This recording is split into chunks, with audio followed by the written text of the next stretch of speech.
So good morning from Broadhaven, start of day 4 on the Pembrokeshire Coastal Path. Just watching someone doing some doggy paddle in there, in the water there.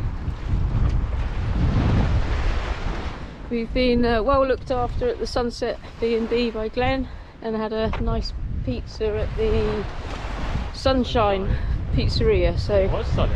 It's all about the sunshine and sunset. And now we're heading off up the hill towards Knowlton Haven. So we're just climbing out of, I think it was Druidstone Haven. Haven't actually seen the Druid Stones, but there's a nice kind of eco house over here that you can't really see from the road. It's all grass on the top. Another beautiful sunny day with plenty of hills coming our way. We've seen many fields of sunflowers during this trip on the coastal path, and then we're just passing Knowlton Open Air Cinema, so that must be quite a nice experience on an evening, but I'd wrap up warm being so close to the coast. And here's our first glimpse of Knowlton Haven.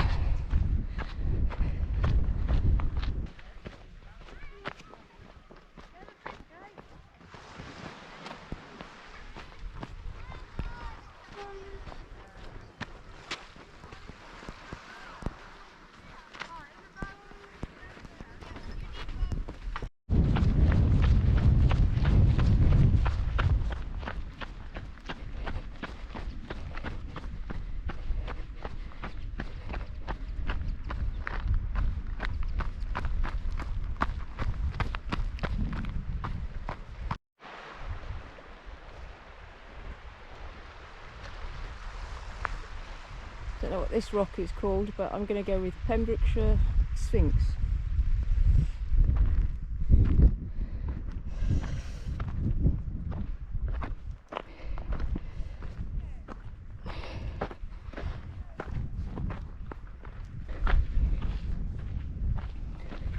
So we're just on the stretch between Knowlton Haven and Newgale now. You can see this area has had a relatively recent fire, which is a real shame and just shows how careful we all need to be, especially when we've had such long periods of dry weather. Remarkably, the footpath sign seemed to have survived the fire. Slightly charred, but yeah, we're still moving through all this burnt area. I imagine it must have been quite scary for the folks living in those houses up there.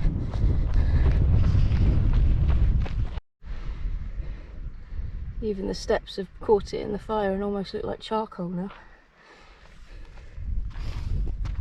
The problem is this path is going to erode really. Do you look at this now? Yeah. It's going to erode really badly. This gate didn't quite make it. Or the whole of that fence. Yeah. Water does look lovely. Must be a shallow bit here with it. Good, so kind of light bluey green. We're just coming to the end of the fire damaged area of the coastal path. In the distance you might be able to see a couple of coastal workers who were repairing the path. And they said that the fire was about 3 weeks ago, but pockets of it were still burning in the last week. And of course they found a disposable barbecue on one of the little coves, so they're thinking that's probably what caused it. But anyway, now we're leaving the fire area behind, and as we crest over this hill we should get a nice view of Newgale, where we'll hopefully get some sort of snack from the seaside front area. What can you see? Oh, another fire? Well, that's not what I wanted to see. I was doing a nice bit to camera about Newgale and having food. Oh yeah, sadly there's another patch of fire damage. Oh well, hopefully it all grows back quickly and strongly. So we've been through Newgale, we've stopped and refilled our bottles in the with the water fountain that's at the toilet block in the middle of the two car parks on the main stretch of the beach. You see Newgale, lots of people out on their paddle boards and kayaks, etc. Lovely long golden sand. And I've got a blueberry muffin, and Stevie's got not much left of his Danish that we're having as we go up the hill. Oh, I've just seen how steep that is as well. Okay, onwards and upwards. So if we can see the building just glinting here, that's Broadhaven, where we started this morning. You can see the rock that we came round before we got to Newgale.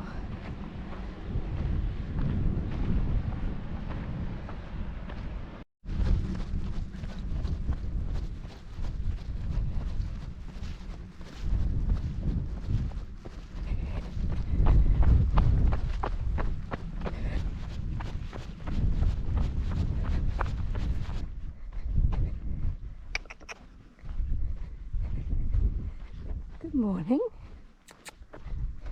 No. From another secluded beach up the coast, then comes into view Solva, which is our next destination. And again, it's an absolutely glorious day. We really have been, I guess, lucky with the weather. A little bit hot for running, but mostly been quite a gentle breeze.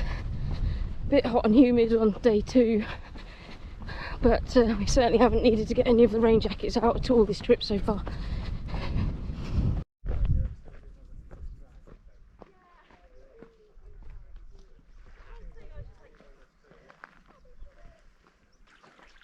So the sign says this is Gribbin.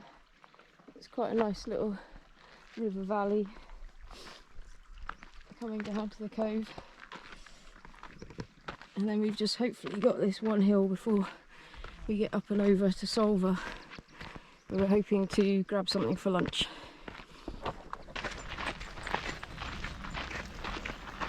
So we're making our way back out of Solva now alongside the harbour. As you can see, the tide's out. We've stopped in the Welsh Cake Cafe where they've kindly literally wrapped us up some wraps to go, and we've got a couple of Welsh cakes in the back as well. Steve's is lavender and honey, and mine is lotus, so I'll let you know how those work out later on.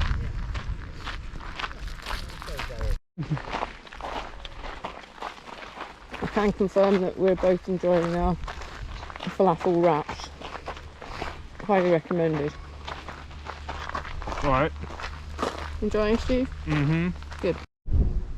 So saying goodbye to Solva now, and we're heading onwards to Porthclais, I think is the next stop. Don't know if that's a model village of a shipwreck, or we'll have a look and when we get home and see what that actually is that we've just spotted. So on the way from Solva to Porthclais now. I keep saying it, but absolute glorious day. The sea looks beautiful, and we're getting closer to the head that we've got to go round before we finish today.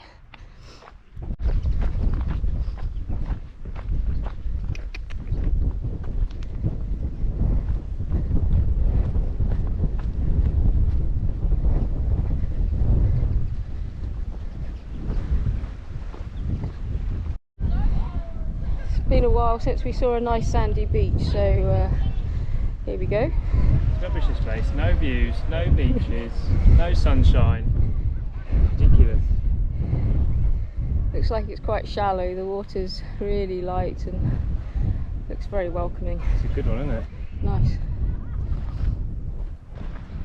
So we've got Skomer Island there, and then coming into the mainland is Martin's Haven, where we were yesterday afternoon. You see all the coast path that we did. And then directly opposite us now is Broadhaven, where we started this morning. And if we keep sweeping round, we get round to the beach at Newgale. So this really shows how big that beach is. So it's about 25 kilometres I think now since we left Broadhaven this morning, and probably about another 13 or 14 kilometres to go for today.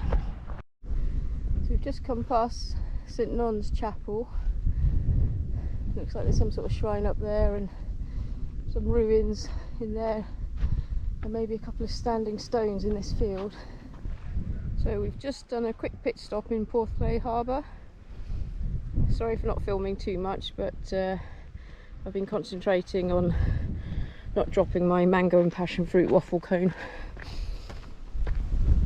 So now we've got about 10.7 kilometres to go. We're passing through St Justinian's and then on to finish at Whitesands, hopefully in time to catch a bus to St David's, where we've got a bed and breakfast tonight.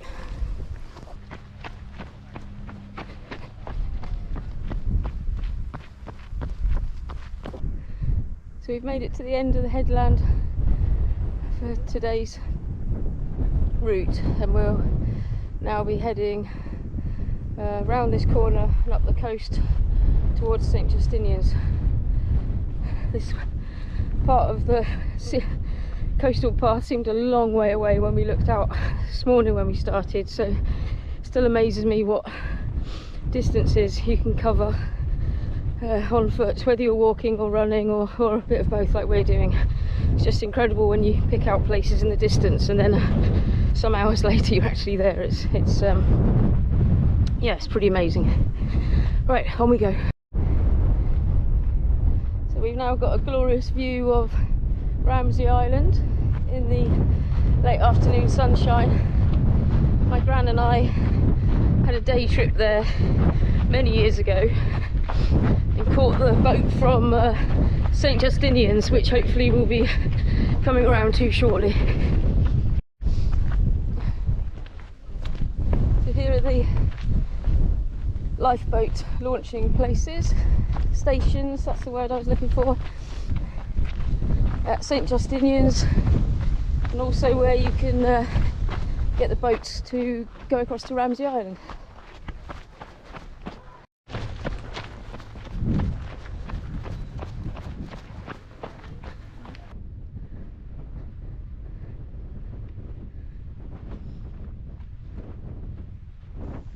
We pushed a little on the last stretch to Whitesands to catch an earlier bus and give ourselves a bit more time in St David's to pick up some supplies and grab a nice dinner at the Bishop's.